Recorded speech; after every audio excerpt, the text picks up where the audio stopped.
Hello friends, it's me Doom, and today we're taking a look at how best to fill your Keepnet on the Tiber River during the day.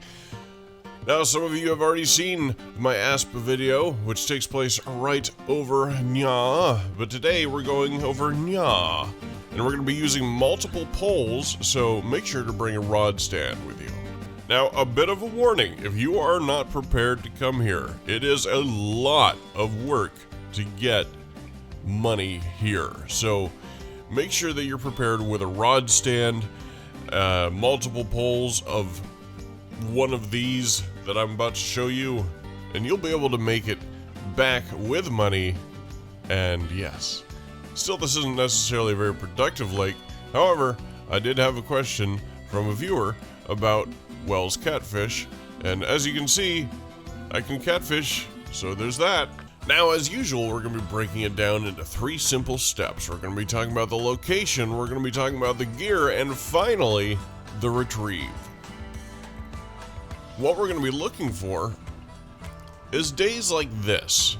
This is going to be a perfect day. This is going to not necessarily going to be a perfect day, but you'll still catch stuff for about 4 hours out of the day. However, you can switch over to the ASP spot at night and make up for your loss. You can still catch ASP on this day, that's fine. And yeah, before we get started, let's go ahead and buy a license. It's only $4,000 to get an advanced Italy license. We're going to be going right here. So what this is a dam. It used to be a dam, apparently, a long time ago. You can see the sluice gates. You can see that it mostly goes all the way out there, but apparently it's crumbled. So what we're going to be doing is we're going to be fishing next to the dam.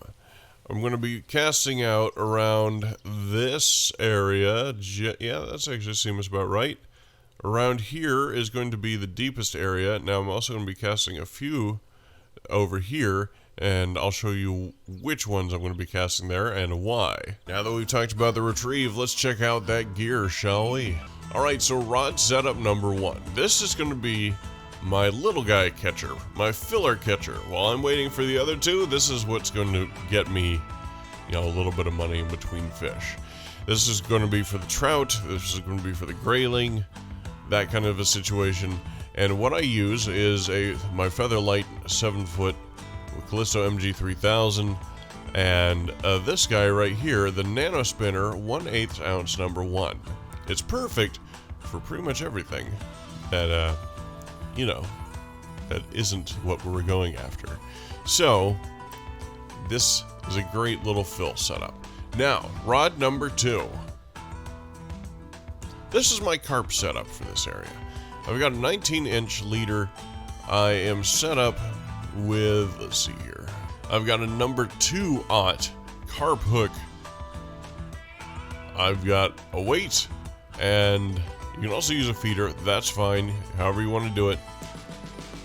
Now, carp here go after everything. Common carp, pretty much everything. You can also catch barbels on things that are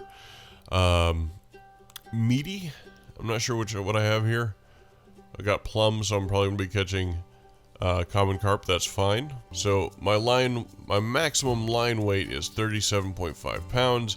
My maximum drag on my reel is 35 pounds. So of course, I have 35-pound test line. So that's well matched. Now, we're moving on to the 3rd rod. This is a bottom fishing rod.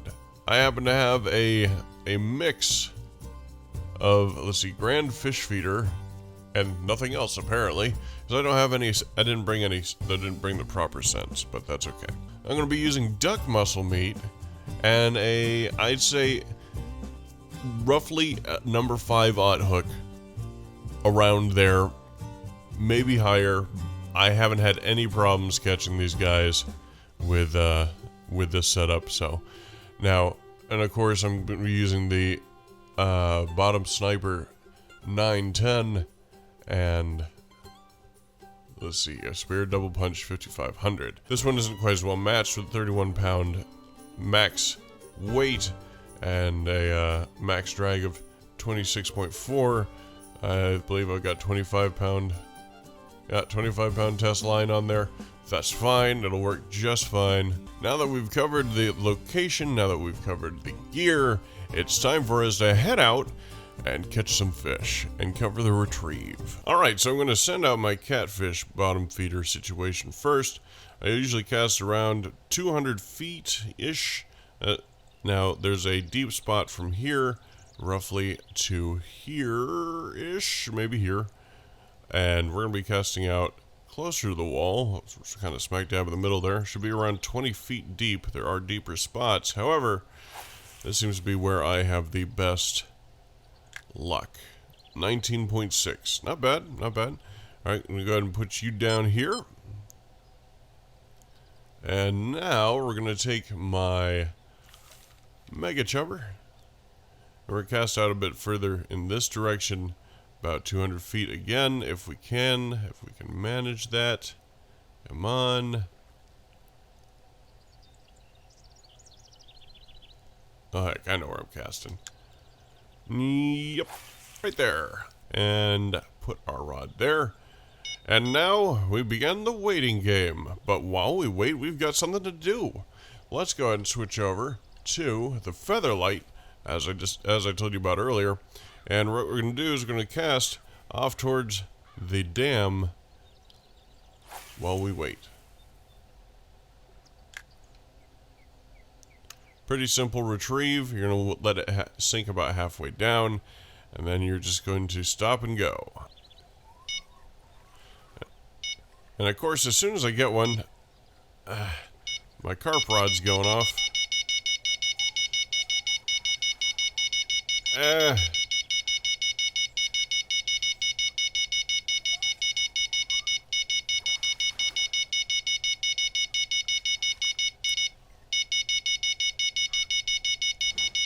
Trophy chub, hooray!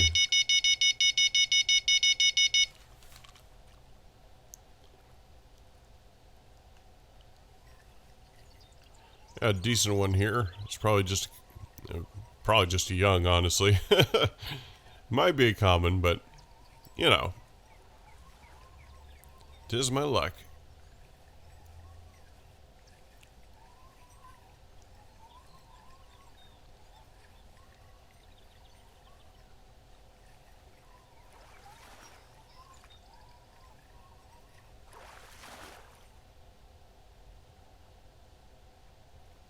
One common carp.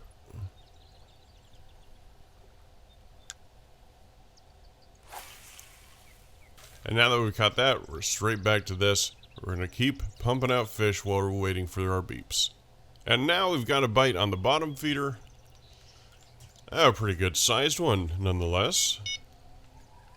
And of course, we have a bite on the carp rod again.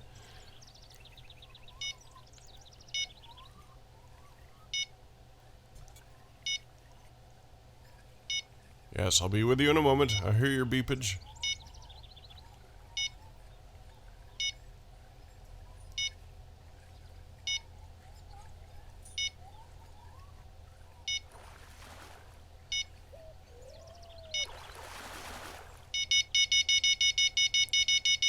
And a Wells catfish. Let's catch a few more. Specifically, let's stop this incessant beeping. Oh.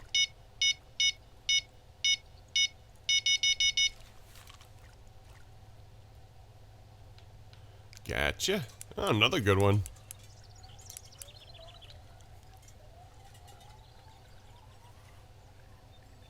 So that one wasn't too bad. That was 9.43 pounds. Let's see what this guy is.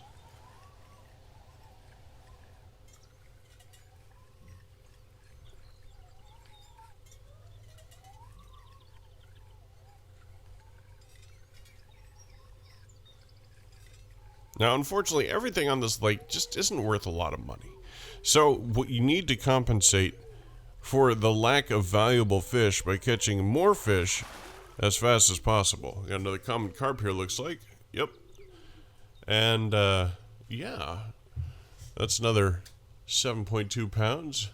About $300. So now you know how to catch common carp.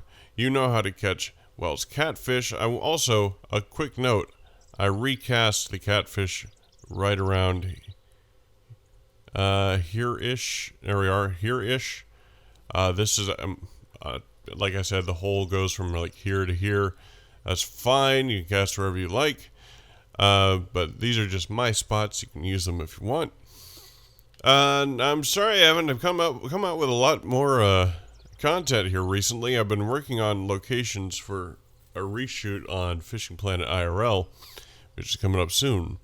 But now you know how to catch carp. Now you know how to catch back-to-back, as much as possible anyway, depending on the situation.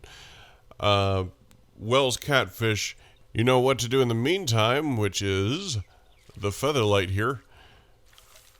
You can catch chub, you can catch perch, trout, whatever, graylings, little emo fish, whatever you want, using this guy while you're waiting for the beeps. But questions still remain. This is what you do here during the day. It doesn't earn you a lot of money. But what if you were at Sander Bagersi? What if you could go all carp all the time with 3 rods?